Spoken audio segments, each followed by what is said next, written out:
One, and we are live, everybody. We're back. We're so back. You can already tell that I've got a big old smile on my face because I'm seeing the chat popping up. I'm seeing everybody tuning in, and it's bringing back memories. We're so back. What's going on, everybody? We're going to be talking tropics tonight. We are officially back in the weather center. This whole thing has been collecting dust, and I am so sorry about that. Let's dig into all things tropics. Once again, good evening, everybody. Thank you so much for taking some time out of your Monday night to get started. Let's get this show underway. First and foremost, I just want to say a warm welcome and hello to everybody in the chat tonight. It's so good to see all these familiar faces. We have Scrooge McDuck, Yadira, Mick, and Marley. Pleasure to have you joining us tonight. DNL over from Instagram coming in hot. PM is back in the chat. So is my buddy Mike out in New Orleans. James, Kevin, Alfalfa, Bill, and Joy. Everybody, Brooke Ward, we're all so back, and I love to see it. We are still alive and well. Everybody is here. And yes, I do completely agree. Tornado season is getting started. We are seeing a semblance of that as we speak. I talked about it on broadcast over this past weekend, and it does look like we're finally making that transition from just a bona fide winter season pattern to a spring setup. And I'm going to tell you the truth. I think a little bit of that has to do with how our ENSO regions are acting up. We've got some pretty hectic evolutions going on down there that we're going to talk about as well. Ken, Jim Edits, T.G. Herman, Ann, Valerie, Griffin, Robbie, Lynn, Joseph, Kanoy, Project Manager, everybody in the chat. Lane, Ray, this is awesome. You were dead on with how 2024 played out for Florida. Thank you so much for calling that out. It means a lot. We had a lot of good success last hurricane season, so we're going to do it all over again.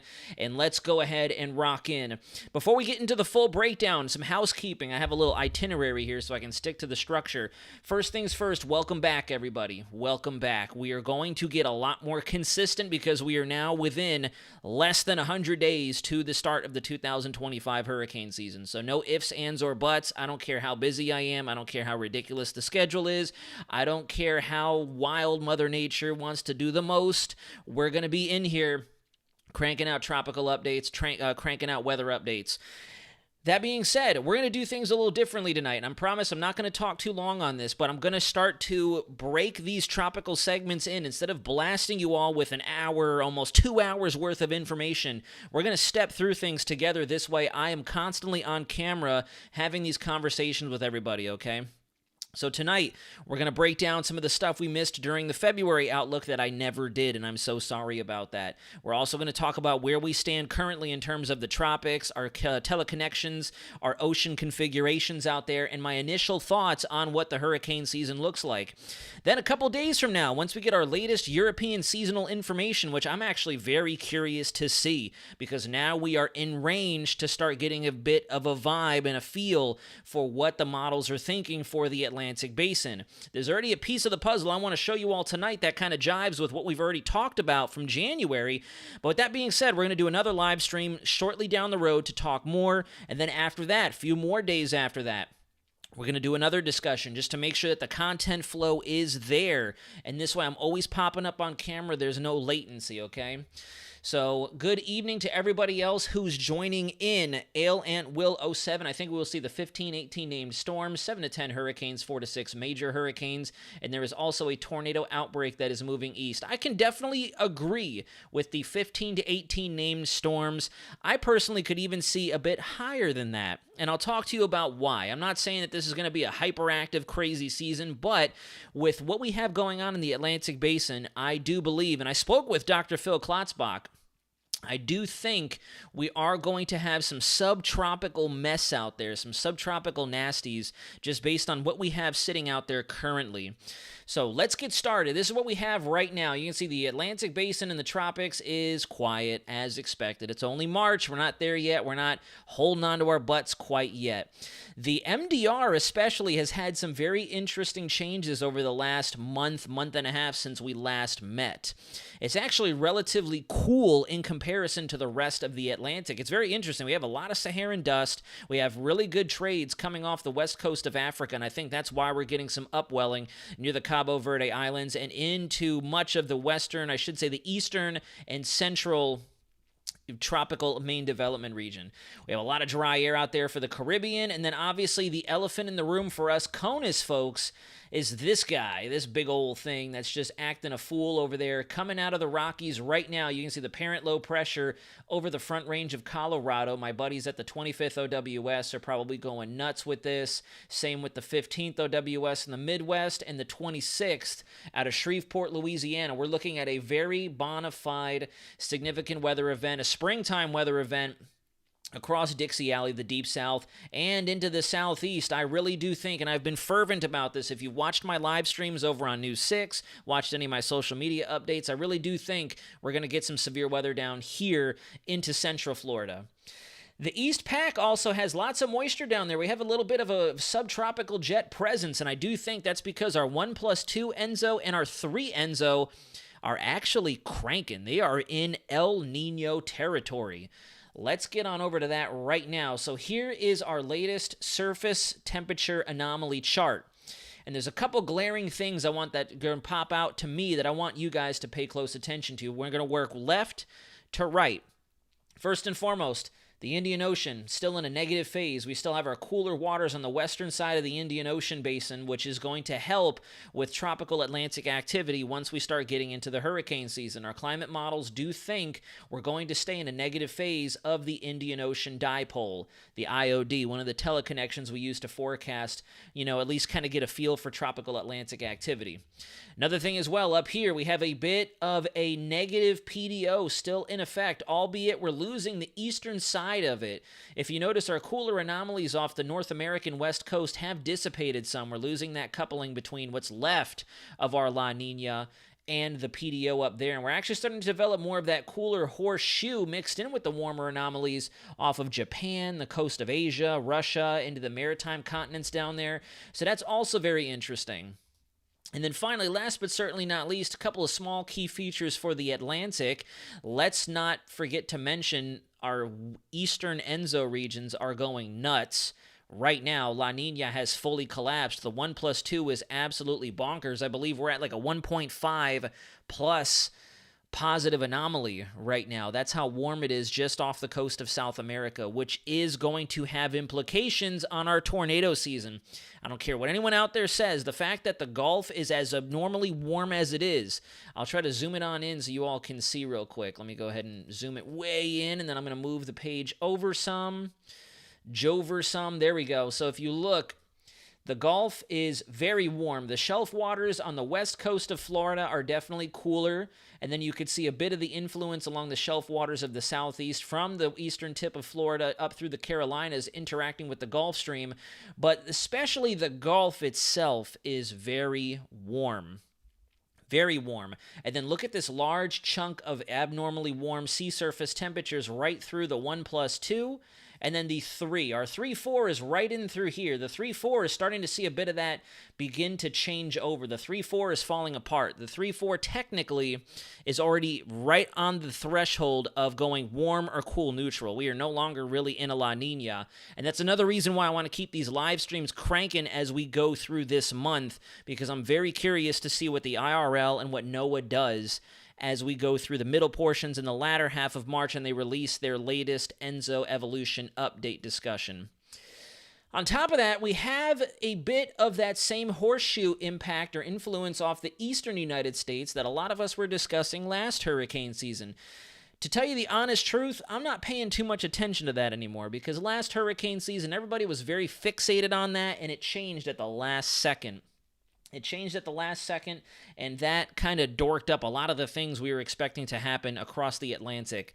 But this here is also very interesting. Like I had mentioned, if you look near the Cabo Verde Islands, the west coast of Africa, and into the eastern central main development region, we are cold. I mean, relatively cold. Let me not, hype it up. And then the subtropics are where we have a large majority of our heat concentration or the warmth. Now, obviously, we're going to see this back build. We're going to see the warmth out there resurge. We are expecting a large majority of our NAO, the North Atlantic Oscillation, to break down. I can show you the weeklies from the Euro, the extended range GFS. There are going to be periods of time where we will be under a negative Pacific North American oscillation with deep subtropical ridging expected for the eastern half of the United States, shutting down winter, and then as well as a bit of a breakdown in the North Atlantic oscillation, which should reduce some of the wind flow out there that's doing the upwelling. Ken Rivera, good to have you in the chat, one of my buddies from Puerto Rico.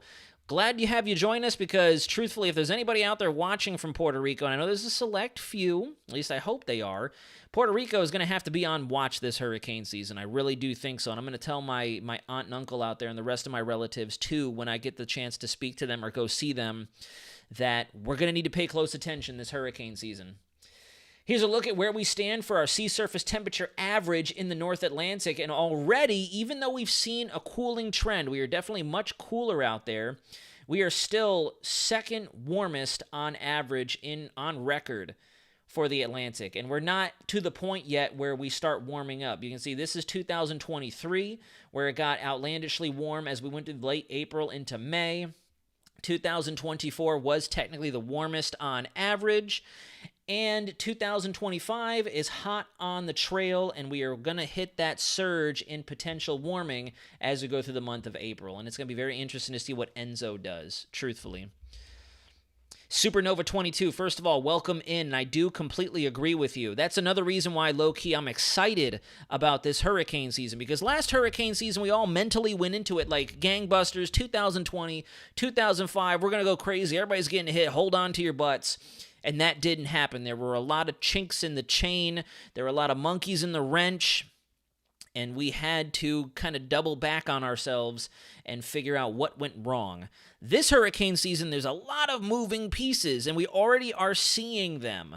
So it's going to be very interesting to see what sets up when it comes game time in May, once we start doing our recurring tropical updates. There's a page that I don't apparently need. Here's a look at the dust out there for the Atlantic, and you can see there is a lot of Saharan dust out there. Right across the general region where on the SST anomaly chart, you can see that the Atlantic has cooled off. And as a result of that, we have a cranking easterly jet at 500 millibars just to the south of where we would typically see our waves cranking during the months of August, September, and October. It's right down in through here. I hope you all can see that. Obviously, we're still much lower latitude. It's not the time of year, but regardless, we still have lots of the Saharan dust surging off the immediate vicinity of the African continent. And you can see our trade winds out there are also ripping as well, which is why we're seeing a lot of the cooling effect. We're in a positive NAO right now, and you can see it too. We have our nice Bermuda Azores high, bona fide easterly flow through the MDR into the Caribbean, and then we have very strong westerly flow up there near England, parts of Portugal, Spain, and to the south of Greenland, Iceland, you name it. The Icelandic low is also cranking. And then the elephant in the room, the giant feature out there. I was talking to Mike through text earlier, this thing. I'm looking at the Atlantic, but I can't help but notice the giant storm system that's going to be blossoming over the United States that's already getting going, that's going to produce all the severe weather we're forecasting as we go over the next 48 hours. This has not updated yet. I'm not really going to talk too heavily on this just for the sake of time. I'll show you the anomalies from the European model. The Euro is kind of going a little on the soft side for the hurricane season. If you look, May could possibly be a little wet for us. I'm not too sure if that's the evolution of the ENSO or if this indicates we could get some preseason activity, if a Central American gyre, some activity could possibly spur up in the Western Caribbean, the Southern Gulf, the Bay of Campeche. Not going to dig too heavily in that. And then June, kind of much of the same, still seeing the precip anomalies down there along the upper Gulf Coast, the Bay of Campeche, Mexico, Central America, you name it. And then by July, a dud. Looking like a dud out there. Same thing with August. Not a lot out there. And I think this model's resolution is a little lackluster, and that's why it's not showing a strong signal across the Atlantic. This would suggest we're not really going to have much of a hurricane season. And I don't buy into that. I really don't. I'm sorry, I don't. And that's where the chart stops August, so we'll have to wait until the new seasonal data releases here in the next 2 to 3 days. I believe it'll be available to us by the 6th. That's going to be Thursday. Monday's the 3rd, 4th Tuesday, Thursday. So by Friday, if anything, we'll be doing another evening update here on the YouTube channel so we can talk the latest seasonal information. And then before we go any further, I wanted to talk about this. So I know a lot of you also mentioned it and messaged me about it. PM, you're one of them as well. WESH 2 has released their tropical Atlantic forecast, and they're thinking we could still see an above-average hurricane season. And there's a couple things I agree with, most definitely, and there's a few things that I don't really agree with. For example, right out of the rip, the landfall hotspots, I'm not too sure if I fully agree with this. I'll take you on in for a closer look so everybody can see. I don't know if I agree with the entire Gulf being a hotspot. Okay, they're saying that the east coast of the U.S., the east coast of Florida, is not likely to see very much action. And that's where I disagree. I really do think especially the Carolinas are going to need to pay close attention this hurricane season, especially as we go through August and September. Maybe not so much October, but I'm thinking August and September as we get into the peak of the hurricane season. That is when I do think our neighbors up there to the north, from South Carolina all the way up through Virginia, West Virginia, etc., and even further north, Rich Perez, if you're in the chat, up there near New York, we're going to have to watch. I really do think so. And then the eastern and central halves of the Gulf, right in through here, I really do think that's where we're going to have to focus. And particularly in October, I do think I'm having that same warm and fuzzy feeling that I did last hurricane season about August, October. I really do think this portion of Florida is going to have to watch closely. Another Big Bend, Debbie, Helene, Idalia type setup. Could come further south, depending on obviously what the pattern's doing at that time. I'm not going to try to make a prediction that far out, but just based on a large, big picture pattern of what I've seen so far in the data, I really do think that October, we're going to be tracking a Halloween-esque storm. I really do think we're going to be sitting here talking about how we got to hold on to our butts come the month of October. I really do. And that's where I do agree with WESH 2, because I believe, I don't know if they have it up here. Let me see.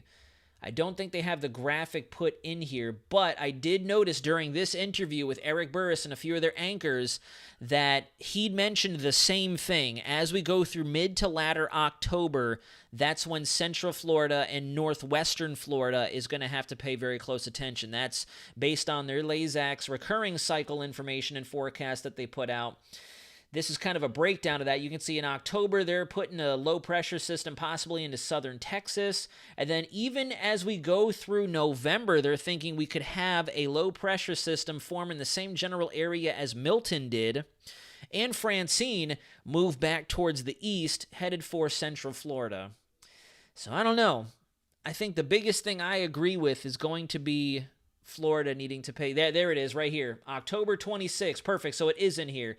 This is what I'm talking about. The October 26th Gulf low. That I do agree with.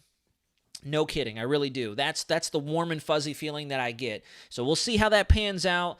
Last year, we definitely nailed Debbie. I know it wasn't the most prolific storm that Florida got, but we still knocked it out of the park from this time frame. We were talking February, March, that August was going to be our month in Florida, and bam. So we'll have to see. I'm definitely seeing it line up, but I'm not going to make a call that certain until we start to get closer in time. I want to see the March updates for some of our other models like the North American multi-model. I want to see the European seasonal outlook because we should be close enough now to where it'll start to put out predictions in terms of ACE, tropical cyclone frequency, tropical cyclone action in certain parts of the Atlantic basin. So I'm very curious to see what that has to say. This is part of it. This is the seasonal forecast of the density. And if you look out through the month of August, for June, July, and August, the Euro is already seeing where we could have a small pocket of above average activity just off the Florida, Georgia, and the Carolinas coastline. This is exactly why I know I have a few people in here. Twilight Firefly, Super Charas. I know that One Nation Weather is out there as well. I believe in South Carolina. You guys are going to have to pay attention. I really do think August into September is where you all are going to need to be watching very closely. And of course, the Weather Center, whether I be at News 6 or here at the home office, is going to be updating you all every step of the way. So this is why I'm very curious to see what our latest update shows. It's showing below average activity in the Pacific, while above average to usual expected values right off the immediate East Coast, which lines up beautifully with what we discussed back in January if you met with us. Here's a look at the SST plume. The Euro, albeit Phil Klotzbach even told me himself, the Euro this far out typically has a warm bias. However, what's very interesting about this is the fact that we are already starting to see the ENSO change up, and we're going to talk about that here in a moment. Same thing with the actual plume looking in the short range. The model does think we could be in a warm neutral to an El Nino as we approach peak hurricane season. Now, the questionable piece of that is, will it be detrimental to the hurricane activity? I really don't think so, and I'm looking at you, 2023. 2023, is a perfect example of how hot water just offsets that ocean atmosphere coupling. We had all that hot water pulled up over the central and eastern Atlantic. We had that strong, dominating El Nino out there through the ENSO equatorial regions, and we still had the fourth active hurricane season in history. Thing is, it just wasn't very impactful. We did see the ENSO change things up, like our subtropical ridging, the Bermuda Azores high, the NAO was in a weakened state, and so on.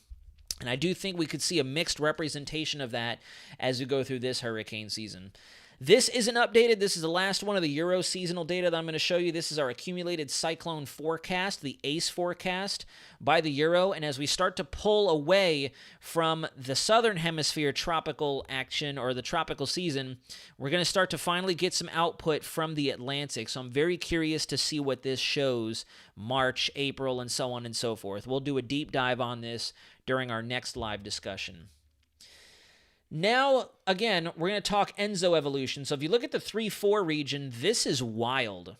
This is truthfully wild.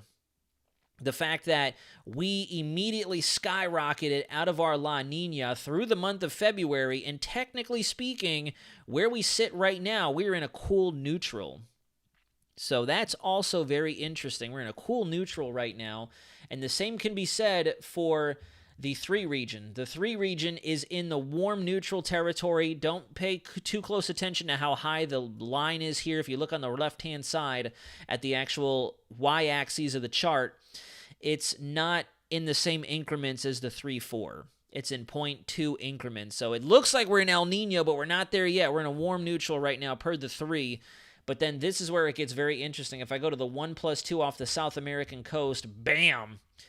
That thing's in strong El Nino territory, which is absolutely insane. Look at that, plus 1.423 in the 1-2 index. And then finally in the 4, we're still down there in La Nina territory, kind of getting into more of the weak La Nina per the 18Z update for the day today. So the ENSO is indeed falling apart. I believe Scrooge McDuck, before the live stream just started, you'd mentioned that.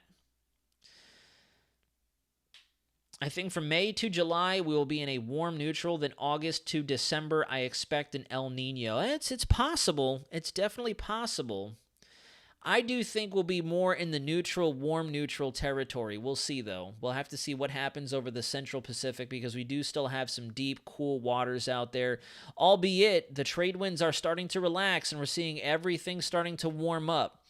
And then it becomes a battle of, where does the warm really situate itself? Because I do see here, PM is mentioning it's possible that no one gets hit, but Dr. Phil Klotzbach out at CSU, they debunked the myth that El Nino reduces impactfulness, El Nino reduces tropical cyclone frequency. If we have enough warmth on either side of the basin, we're just going to have upward vertical velocities everywhere. We may have some weakened semi-permanent pressure systems like the Bermuda Azores high, like the North Atlantic Oscillation. The PNA will be influenced, as well as what happens in the Eastern Pacific. There's a lot of moving chunks that I still need to do homework on, but they did debunk the fact that even in a strong Nino, there really wasn't too much of an influence on overall frequency and track.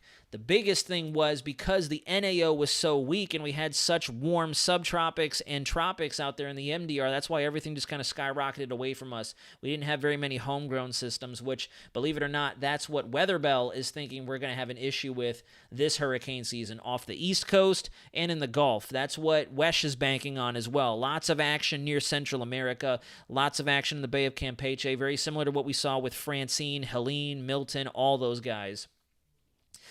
Now, before we get closer to wrapping up, because like I said, I want to make sure that I have a constant flow of content. So we're going to try to wrap up here in about 5 or so minutes. I'll open up for some questions, but I wanted to talk analogs before we go any further. So what's very interesting is the Tropical Tidbits overlay page has updated, and the number one analog that stands out to me is 2017. Based on the current SST analysis across the globe, right now, 2017 is one of our top analogs, for sure. And the reason that stands out to me is the fact that this was 2017. 2017 was very, very busy. It was another one of those quality tropical cyclone years. And again, for my Puerto Rico folks out there, this was the year of Maria. This was the year of Irma. So that stands out to me. And this would technically verify West 2's forecast because look at the Gulf. The Gulf was bonkers that hurricane season. We had a mixed bag of stuff impacting from southern Texas through Louisiana, near to New Orleans. Mike, I'm looking at you, buddy. And Florida. Florida was schwacked by Irma that year. And we had another system out there, too. It looks like Tropical Storm Emily hit Central Florida in the month of July. We had a preseason storm that hurricane season as well. Both my buddy Jonathan Kagas and I do think we are due for a preseason system. Just based on the rule of probabilities, rule of statistics, we are technically due for a preseason system. And I don't argue with what Tropical Tidbits has put out right now. I really don't. We get some good Cabo Verde action, some long trackers out there that end up recurving. I believe in that. We get some subtropical action out there. I believe in that. And then I'm looking at the eastern side of the Gulf and in the Caribbean. Because notice, we didn't get too much in the Caribbean. We did have some stuff loaded to the west side of the Caribbean, which I fully agree with. And if you look, a large majority of that was primarily gyre related. If you look at number 14 happened in October. You look at number 16 happened in October. You look at 11 and 6. 6 was still early enough in the season to where we saw bleed over from the gyre and possible crossover action like we had with Milton. Same thing with number 11. Number 11 was in the peak of the hurricane season. We likely had the MJO moving through, stirring things up. So I can definitely agree with 2017. Weather Bell's top analog right now is 2018. This is another analog that stands out to me as well. 1974. This is a Tropical Tidbits analog, 1974, which is this is actually the second analog on their list. Closest representation, 1974. 1974 is an analog that I personally picked as well back in January. And if you look, once again, lots of action in the subtropics, lots of action moving up the East Coast that we got to pay close attention to. Not too many systems making their way through the Caribbean. Some very close calls for Puerto Rico, the Turks and Caicos, and we had one system, a weak system, move through the Bahamas. And then again, Florida was in the bullseye on the West Coast. East Coast, I still really do think we're going to have to watch the East Coast of Florida this hurricane season. I do, but the West Coast, I can't argue with the fact that we do have a setup favorable for that. And then finally, Weather Bell's analog is 2018. Failure. All right, let me pull up the 2018 setup. There we go. 2018 is Weather Bell's analog, and again, full concrete agreement with this. There are some different SST anomalies and ocean configurations that don't entirely line up, but this jives with what I've been thinking and what I've been theorizing for the last several weeks looking at this stuff, even though I've been absent from this page.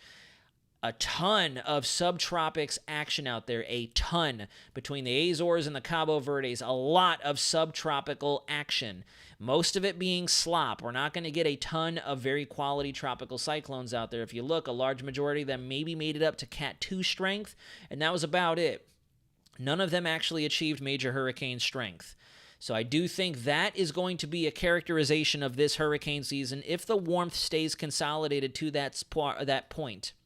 We're going to actually take away action from the MDR and put it, unfortunately, off the coast of the United States, in the Gulf, and in the subtropics. We won't see very much action out there in the actual MDR of the Atlantic because of the fact we're stealing instability. We're stealing the lift and focusing it in the middle portions of the Atlantic.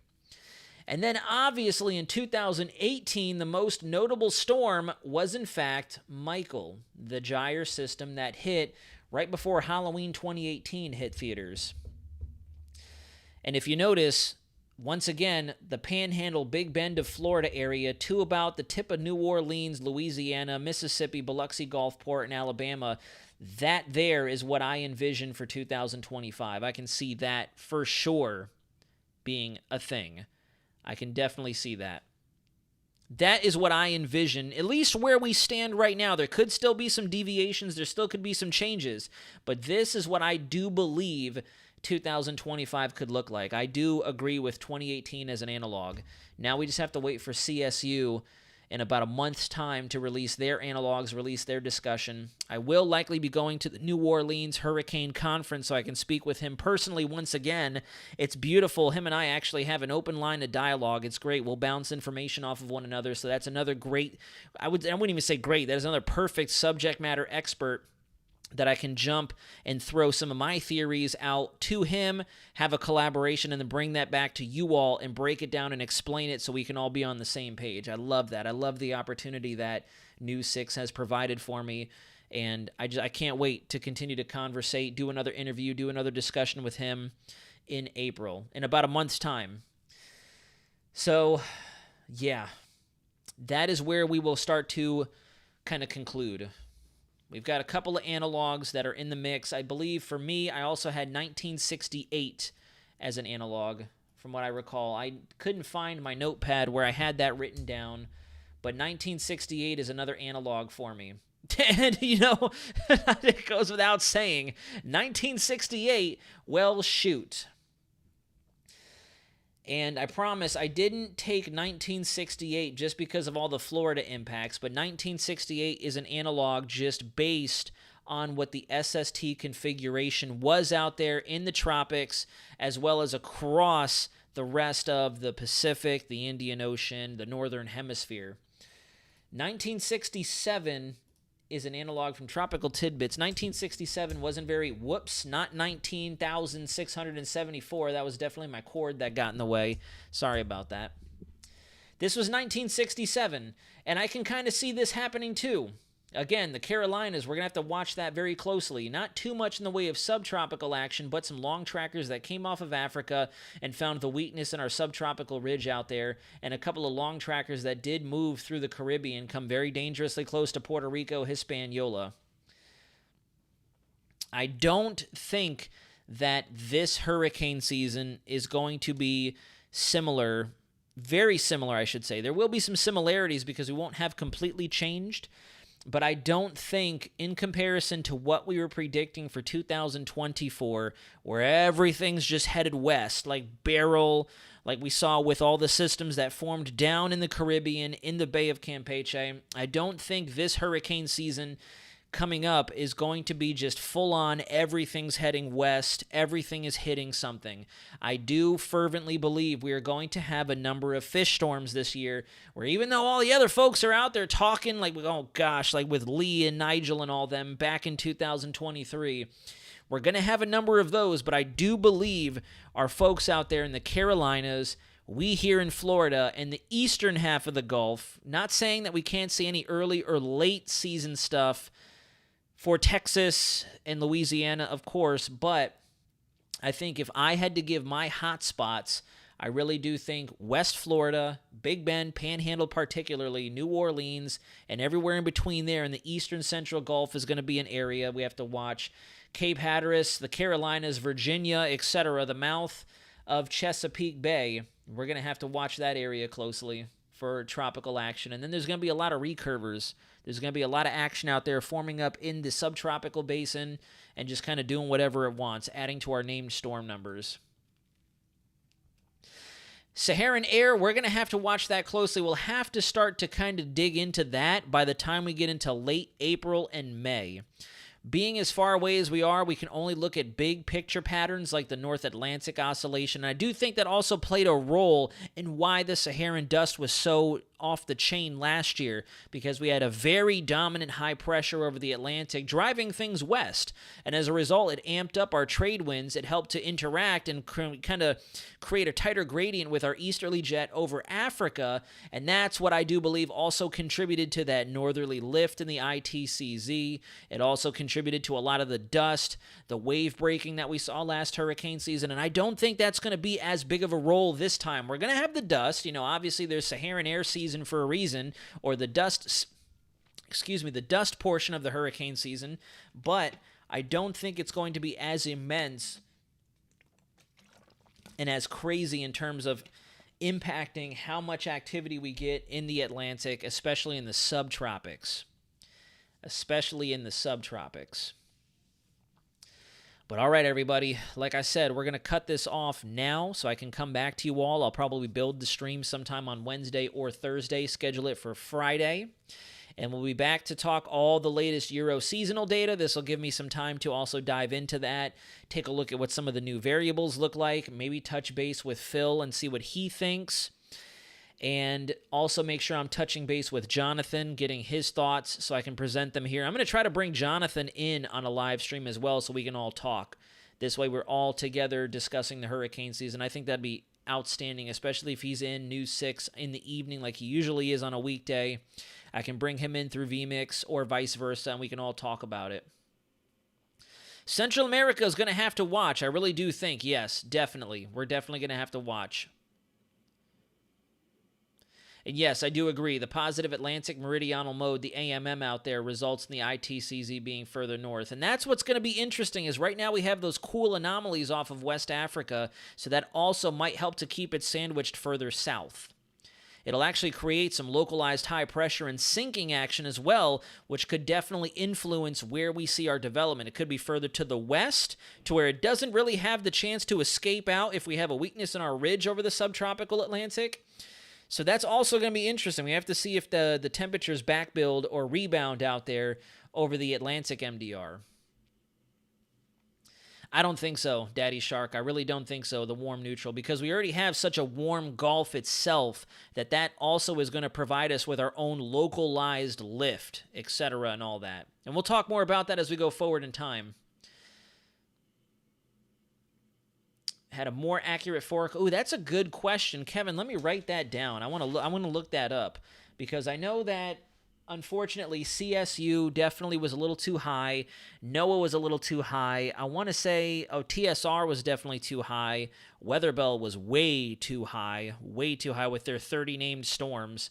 I'll have to look. I have that website saved that had all the seasonal forecasts on there. I'll have to take a look at what verified the best and where the heck I even have that saved. So I'm going to write that down as soon as we wrap up the live stream here, and I'll talk to you guys about that next time we meet.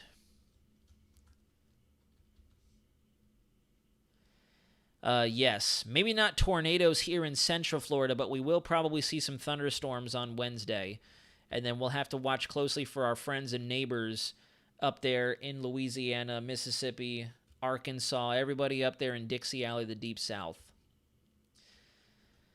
So, alrighty, everybody, that's all she wrote. I will see you again next time. If you have any questions, comments, or concerns, drop them in the comment section down below upon the conclusion of this live stream. Please consider clicking subscribe if you do happen to find this video and you're brand spanking new to the channel. I know I jacked up and I basically peed all over the algorithm, and now YouTube probably hates this channel, but either way, we're going to be back, and we're coming back full force because we are in the final countdown now. All the preseason forecasts are going to start releasing. All of our seasonal data is going to start getting closer and closer and locked in, and we'll finally be able to see exactly what happens with the hurricane season, and obviously we are going to be together to ride that out just like we have the last couple of years. I'm not going to miss it, and I wouldn't miss it for the world. Technically, we are still in a La Nina, but the ENSO regions, per the numbers, are definitely trending away from that. Oh, thank you, everybody. You're too kind. You guys are amazing. Thanks for sticking around, even with my absence. God bless you too, Kevin. I'm going to try to take a trip out to Puerto Rico very soon. I will let you all know when I do that. I got to go visit my family out there. especially before the hurricane season. I got to go see them. I remember last year I went out there in April, and I was actually talking to my aunt and uncle about some of the seasonal forecasting.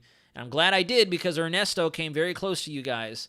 Very close. And I think we're going to have another close call or two this hurricane season as well, which I'm a little worried about. So thank you all for taking some time out of your Monday night to talk Tropics. Daddy Shark, that is very sweet of you. Thank you. We will see you again. I'm pinpointing Friday night. We will go ahead and do another discussion, and we'll go ahead and talk more about the Euro seasonal data, and I'll break down a few more of my theories. I didn't really look too closely at my notes tonight because I wanted to just catch everybody up, say hello to everybody, and wish you a fantastic rest of your Monday. Watch the notifications. Make sure your notifications are turned on. Hit that share button. Nudge the like button. Consider clicking subscribe. And we will be back on Friday. More than likely Friday night. I don't have too much going on. Just some big plans during the daytime. And I'll see you then. We'll have some new Euro seasonal data to talk over. But until then, this is Weather Center Nazario. Oh, man, it's going to feel so good saying that. Let me just build it in. Let me build it up. Until next time, folks, this is Weather Center Nazario, signing out.